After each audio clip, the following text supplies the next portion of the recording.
नमस्ते, स्वागत है जीजी हिंदी माला में। आज कुछ इम्पोर्टेंट श्रुति सम भिन्नार्थक शब्द जानेंगे। श्रुति सम भिन्नार्थक का अर्थ क्या होता है? श्रुति का अर्थ होता है सुनना, और सम का मतलब होता है समान। भिन्नार्थक का मतलब होता है भिन्न भिन्न अर्थ, यानी जो सुनने में तो समान लगे, सुनने में शब्द एक जैसे लगते हैं, उनमें थोड़ा सा ही अंतर होता है। ठीक है, थोड़ा सा अंतर वर्तनी का, स्पेलिंग में थोड़ा सा अंतर होता है, और सुनने में कुछ कुछ एक जैसे लगते हैं, लेकिन उनके अर्थ जो होते हैं वो बिल्कुल ही अलग होते हैं। तो देखते हैं पहला शब्द शंकर। शंकर का अर्थ होता है शिव, शिव भगवान। और इसी से मिलता जुलता शब्द है संकर। संकर का अर्थ होता है मिश्रित। दो शब्दों को, दो अलग अलग भाषाओं के शब्दों को मिला दिया जाता है, तब हम उसे संकर बोलते हैं। ठीक है, तो संकर का अर्थ होता है मिला हुआ, मिश्रित। दूसरा शब्द है हमारे पास शती।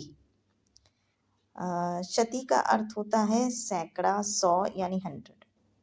ठीक है, 100 को हम शती बोलते हैं। अगर हम 5 शती बोलते हैं, 5 शती, तो इसका अर्थ होता है 500। ठीक है, फिर इसी से मिलता जुलता शब्द है सती। सती का अर्थ होता है पतिव्रता स्त्री। ठीक है, वह नारी जो पतिव्रता है। अच्छा, जो श्रुति संभिन्नार्थक शब्द होते हैं वे युग्म में होते हैं। युग्म मतलब जोड़े में होते हैं। दो शब्द होते हैं, दोनों के स्पेलिंग में, वर्तनी में थोड़ा सा अंतर होता है, लेकिन अर्थ बिल्कुल अलग अलग होते हैं। तो चलते हैं तीसरे शब्द पर। तीसरा शब्द है शर। शर का अर्थ होता है बाण, तीर जो धनुष से चलाया जाता है। फिर है सर। सर का अर्थ होता है ये सिर नहीं है। ठीक है, सिर ऐसे होता है, सिर जो हमारा सिर है ना, वो ऐसे होता है, उसकी स्पेलिंग ये है, उसकी वर्तनी ये है, ये सर है। सर का अर्थ होता है तालाब, जलाशय। ठीक है, फिर नेक्स्ट है वसन। वसन का अर्थ होता है कपड़ा, वस्त्र।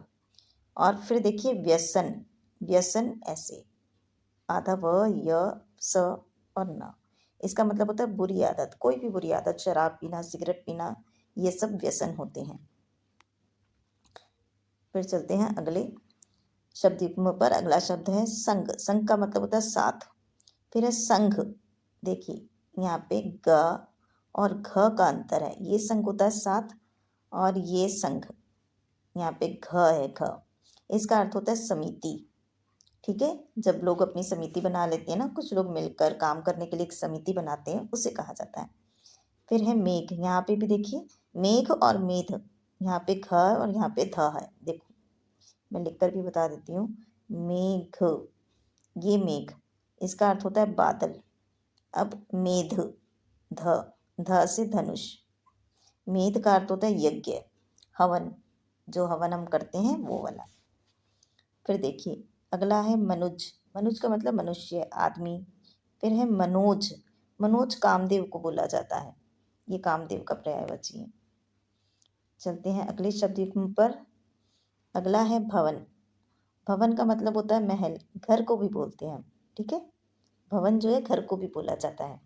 फिर है भुवन। देखिए भवन और भुवन, यहाँ पे ऊ की मात्रा का अंतर है। ठीक है, भुवन का अर्थ होता है संसार, ये संसार, ये दुनिया, जगत, इसे बोलते हैं। फिर नेक्स्ट है बात। बात का मतलब वचन, कथन, कोई भी वाक्य जो हम मुंह से बोलते हैं उसे हम बात कहते हैं। फिर है वात। देखिए बा, यहाँ पे बा है और यहाँ पे वाह है। वात का मतलब होता है हवा, वायु। नेक्स्ट है श्वेत। श्वेत का मतलब होता है सफ़ेद, उजला, बिल्कुल सफ़ेद होता है ना, उसे बोलते हैं श्वेत। स्वेद, देखिए स्व, ये ऐसे है। स्वेद का अर्थ होता है पसीना, जो हमारे शरीर से निकलता है। अगले शब्द पे चलते हैं बलि। बलि का मतलब होता है बलिदान देना, जैसे पहले पशुओं की बलि चढ़ाई जाती थी, उसी को हम कहते हैं बलि। अच्छा, एक बलि और होता है, एक बलि होता है ये वाला बलि, ये छोटी वाला, ये होता है टैक्स, कर। मुगलों के ज़माने में एक कर लिया जाता था, उसे बलि कहते हैं, तो ये भी आपको ध्यान रखना है। कभी कभी यह अर्थ भी आ जाता है कि बलि जो है एक कर था, टैक्स था। अब बड़ी ई वाला बलि देखते हैं, इसका मतलब होता है वीर, ताकतवर। फिर अगला है प्रसाद। तो यहाँ पे आ की मात्रा का अंतर है। देखिए ये वाला है प्रसाद। प्रसाद जो भगवान को भोग लगाया जाता है उसे हम नैवेद्य भी बोलते हैं। अब ये है प्रासाद। प्रसाद यानी प्रा में आ का डंडा लगा दिया, तो ये वाला प्रसाद जो है ये महल होता है। महल, राजमहल। ठीक है, राजमहल को प्रासाद हम बोलते हैं। फिर देखिए सुधी। सुधी में ई की मात्रा का अंतर है। यहाँ पे छोटी की मात्रा और यहाँ पे बड़ी ई की मात्रा है। तो जो सुधी होता है उसका होता है स्मरण, स्मरण करना, याद करना। और बड़ी ई वाला जो सुधी होता है इसका मतलब होता है बुद्धिमान, विद्वान। ठीक है, बुद्धिमान विद्वान पुरुष के लिए सुधी प्रयोग किया जाता है। अब अगला देखते हैं सुत और सूत। अच्छा, पहला है सूत, फिर है सुत। इसमें उ की मात्रा का अंतर है, सु और सु। ठीक है, तो सूत जो है वो धागे को बोला जाता है, वही धागा जिससे कपड़ा बनता है। और सुत का अर्थ होता है बेटा, पुत्र। चलते हैं अगले शब्द पर। अगला है शाला। यहाँ पर शा और सा का अंतर है। ये देखिए शाला, शा। शाला मतलब विशेष स्थान, कोई ऐसा स्थान जिसे विशेष कार्य के लिए बनाया गया है या विशेष कार्य के लिए उसे रखा गया है। जैसे पाठशाला, स्कूल को बोलते हैं पाठशाला, पाठ पढ़ाने के लिए जो स्थान है। प्रयोगशाला, जहाँ पर एक्सपेरिमेंट्स किए जाते हैं। ठीक है, और साला, साला पत्नी के भाई को बोला जाता है, पत्नी का भाई साला। अब चलते हैं अगले शब्द पर, इसे मैं थोड़ा बड़ा कर देती हूँ। ठीक है, हाँ, अगला है बास। यहाँ पे बा है और यहाँ पे वाह है। फिर से बा और वाह का अंतर है। बास का मतलब होता है गंध, महक, जो भी हम सूंघते हैं वो वाली।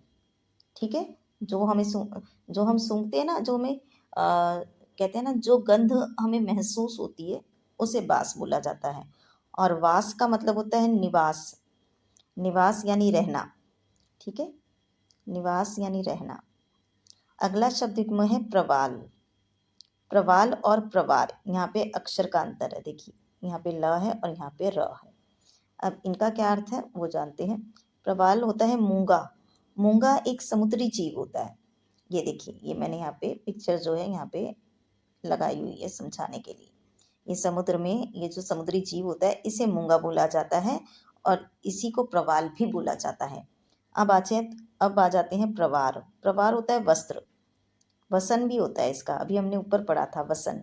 वसन का मतलब भी कपड़ा, वस्त्र, यही होता है। अगले शब्द पर चलते हैं। तुरंग। तुरंग घोड़े को बोला जाता है। ठीक है, तरंग, तरंग लहर, पानी में जो तरंगे उठती है ना, लहरें उठती हैं, उसे बोलते हैं।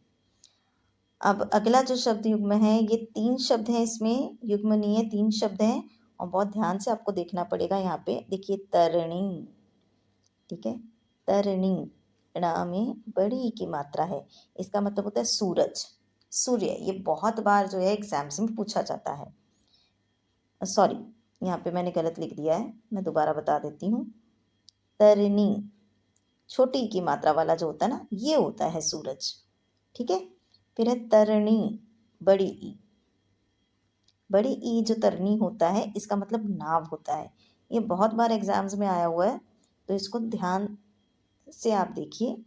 तरनी, मैं फिर से दोबारा बताती हूँ, छोटी ई की मात्रा वाला, इसका अर्थ होता है सूरज। फिर है तरणी, बड़ी ई की मात्रा वाला, इसका अर्थ होता है नाव। अब तरुणी है ये, इसमें क्या है, त, रा में छोटे उ की मात्रा, फिर न, बड़ी ई की मात्रा, इसका मतलब होता है नवयुवती। कोई भी यंग लड़की जो होती है उसे तरुणी बोला जाता है। ठीक है, अगला देखते हैं ग्रह और गृह।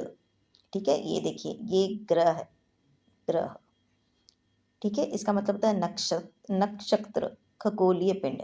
हमारे जितने भी प्लैनेट्स हैं ना, सौर मंडल में जितने भी ग्रह हैं उन्हें बोलते हैं, नक्षत्रों को बोलते हैं। ये देखिए, मैंने फोटो भी लगा दी है ताकि आपको समझ में आ जाए। ठीक है, अब है गृही। ये इसमें री की मात्रा है, गृही, इसका मतलब होता है घर जिसमें हम रहते हैं। तो मुझे उम्मीद है जितने भी यहाँ पे आज श्रुति संभिन्नार्थक शब्दों की चर्चा की गई है वो आपको समझ आ गए होंगे। ये जितने भी मैंने करवाए हैं परीक्षा की दृष्टि से बहुत इम्पोर्टेंट है, ये आते रहते हैं। यदि आपको वीडियो पसंद आया है तो इसे लाइक कर लीजिए, शेयर कीजिए और चैनल को सब्सक्राइब कर लीजिए।